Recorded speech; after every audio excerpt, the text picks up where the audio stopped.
All right, it is Wednesday, so let's WTF this up. Unlike last week, I won't be crying for you this week. Sorry. I would have started to do this a couple minutes ago, and then I had to stop because I heard somebody throwing up in the hallway on the way back to the bedroom. Not saying who. My cat knows I'm talking about her. Um, so I wanted to try something a little bit different this week. Like I said, no crying.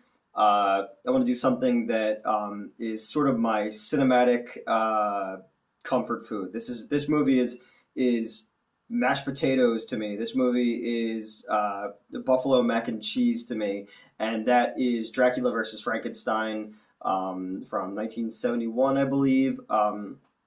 It is Al Adamson, Sam Sherman. They did, Satan Sadists. They did that one. There's a lot of movie titles with blood, in them. Al Adamson is one of my heroes. He made like a million movies, and in every genre you can imagine. They did biker movies. They did psychedelic freakout movies. They did monster movies, and this movie is almost like if you took all of those elements together and you crammed them into one movie. And it is almost like a Frankenstein monster itself because it's just a bunch of pieces sewn together. Only it doesn't fit in this regard. And it's got a great cast too. It's got J. Carroll Nash and Lon Chaney Jr. in pretty much their last roles. They're both worse for wear in this movie. Lon Chaney Jr. has no speaking lines because he's essentially dying of jaundice in this movie. But again, he played Dracula, he played Frankenstein, he played the Wolfman, he played the Mummy, he played the Electric Man. So it's always cool to see him in anything. You got fucking shit from West Side Story. He was nominated for Oscar. Russ Tamlin. So, this is why I need notes. Russ Tamlin playing like a biker leader. You've got the little guy from Mad Max Beyond Thunderdome. He has the mind of a child. He's in it. And then you have Regina Carroll, who was Al Adamson's wife. If you want to see a really cool documentary about Al Adamson's life and his fucked up murder, it's called Flesh and Blood. It's on Tubi right now. When I saw it, I was at I think it was PAX East when I first started working for the company I was working for before.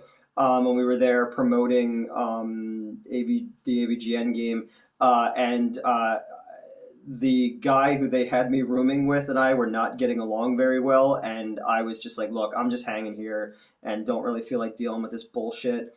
So I watched it I rented it on Amazon when it first come out, and I loved it. I've watched it a couple times since then. It's up there with like Not Quite Hollywood or the Machete Maidens movie. They're documentaries about filmmaking I love and the history of all this shit. So Dracula versus Frankenstein used to be on Philadelphia local TV a lot.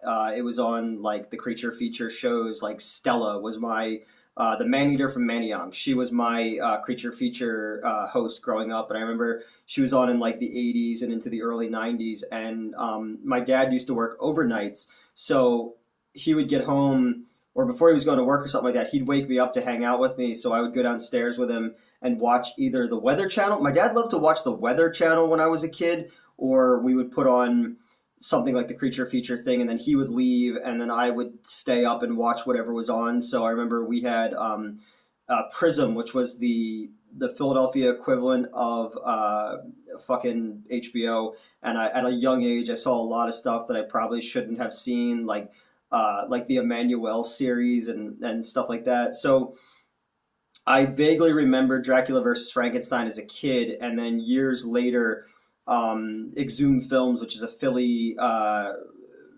film outlet, and they would do shows at different places and show double, triple features, whatever. They did 24-hour shows of 35 millimeter film, and they did a show of Blood Feast, the Herschel Gordon Lewis movie, and Dracula vs. Frankenstein. And I remember going to that and just being like, oh my God, this is this movie. I remember this. And I fucking loved it. And it became kind of an obsession of mine for a while because, again, like I said, it's this hodgepodge of all these different ideas all crammed together with familiar faces in it, and it's called Dracula versus Frankenstein. It's like, well, this is clearly going to be the greatest movie ever made, and then you go, oh, it's all ballyhoo. They had a title and then a bunch of subplots that all kind of go together. And my funny little connection to this movie is in 2016, I think, I started doing Real Cult at the Anthony Wayne Theater because the company was called Real Cinemas, PA.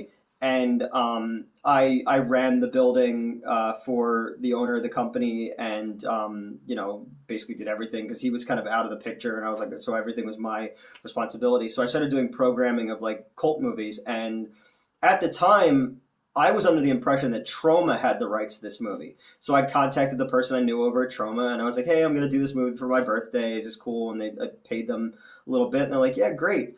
And so I started promoting, like, hey, on my birthday, come out and see Dracula versus Frankenstein, whatever.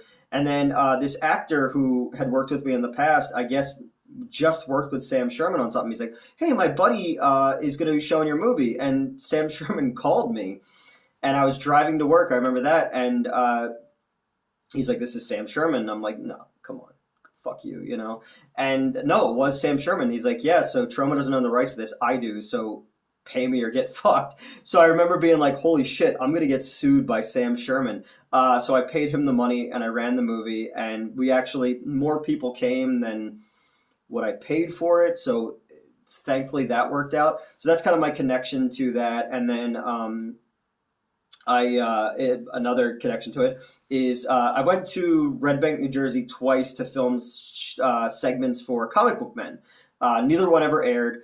The first time I went was with Crystal, and we filmed one about movie posters, and I brought them 3 posters, one being Dracula vs. Frankenstein, and Walt Flanagan and I like really got on like a fucking house fire because we were both big fans of that era drive-in exploitation movie, and had a really, really nice conversation that went on after the camera stopped rolling and stuff like that. And I remember Crystal and Brian Johnson and I also having a really cool conversation about horror movies and stuff. So that was fun. So I have several connections to this movie. I also used to have the ring that Dracula has, but I have no idea whatever happened to it. I bought it off Etsy. I might have left it at a studio or something like that, or left it at the old place.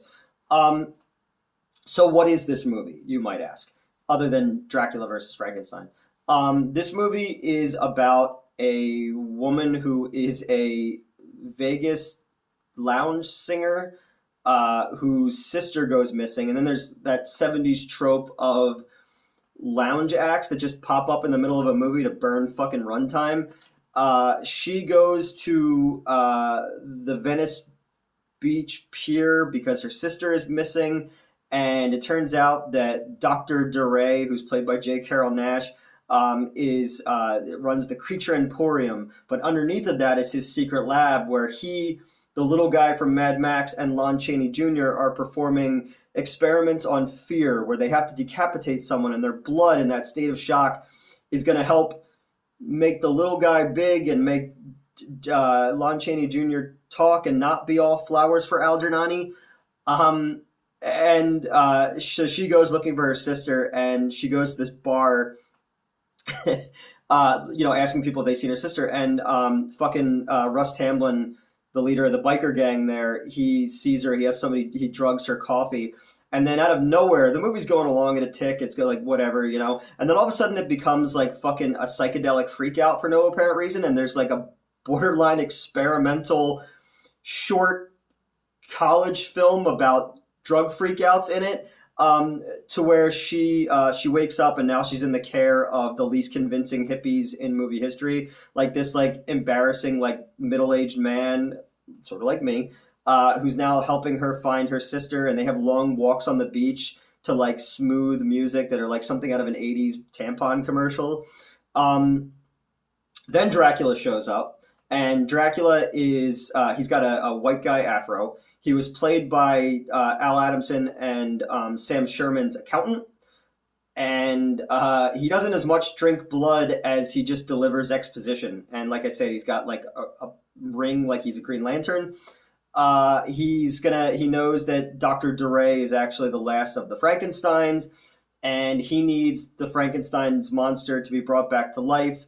And he's gonna help Dr. DeRay do that with the power of a comet that's passing.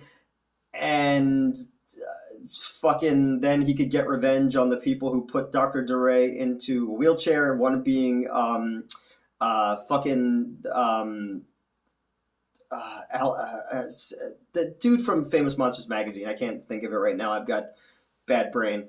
So this movie's fucking all over the place. It's crazy. It's just everywhere, you know. And there's just like I said, you got the biker gang, and you got Dracula, and Frankenstein's face looks like a frozen steak, and the you got the little guy, and you got the hippies, and you've got, and just it's everywhere, and it's a fucking exploitation mixtape. It's all ballyhoo. It's all bullshit, but it makes me so fucking happy because it is all over the place.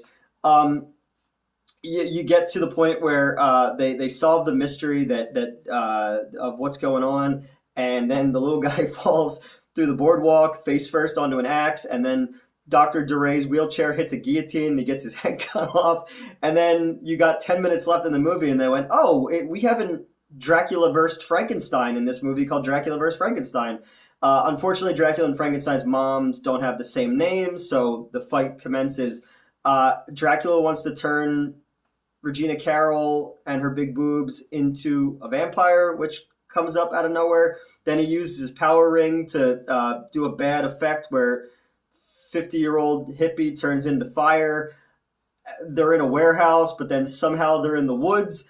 And then Dracula and Frankenstein fight, and the fight basically culminates with the Black Knight scene from Monty Python and the Holy Grail, and Frankenstein's monster's head is pulled off by Dracula and then thrown. But unfortunately, oh no, the sun is coming up, so Dracula tries to run away to bad ADR, and then turns into a dollar store skeleton, and then the movie's over.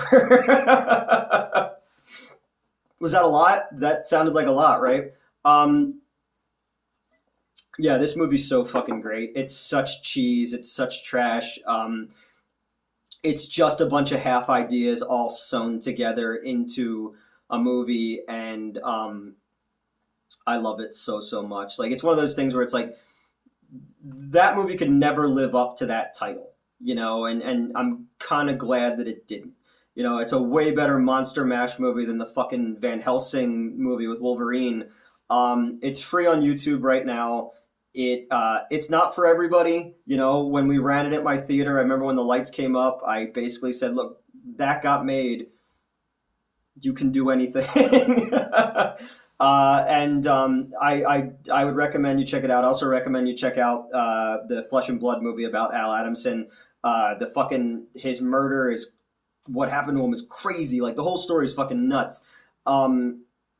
But I love drive-in cheesy trash so much. I got to see it at the drive-in, at the Circle Drive-in in Scranton, back in October, because we had to go meet with Linnea Quigley about a project that she may be doing with us soon. So we got to go up there, and my buddy Steven Sestelli had done the artwork for this poster and for the album that came out of the soundtrack. So I got the poster that he did the artwork for, and Steven did all my Midnight Show artwork, and he did the Swamp Zombies 2 poster, obviously. So it's cool to have all these kind of connections to all this shit that I love so much. And I make reference to this movie constantly in my writing. I know in my Planet Frankenstein script, there's a lot of references to this movie and little nods to it, because, you know, I love putting my favorite version. It's probably the worst Dracula and the worst Frankenstein in movie history, but I love them so much. So yeah, that's this week's What the Fuck Wednesday. I hope you like it. Please go check those things out. If you've seen them, let me know.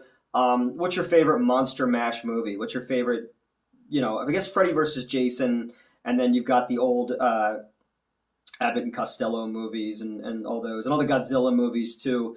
But what's your favorite versus movie? Don't say Alien versus Predator Requiem. You know, yeah, What the Fuck Wednesday. Dracula versus Frankenstein. That's it.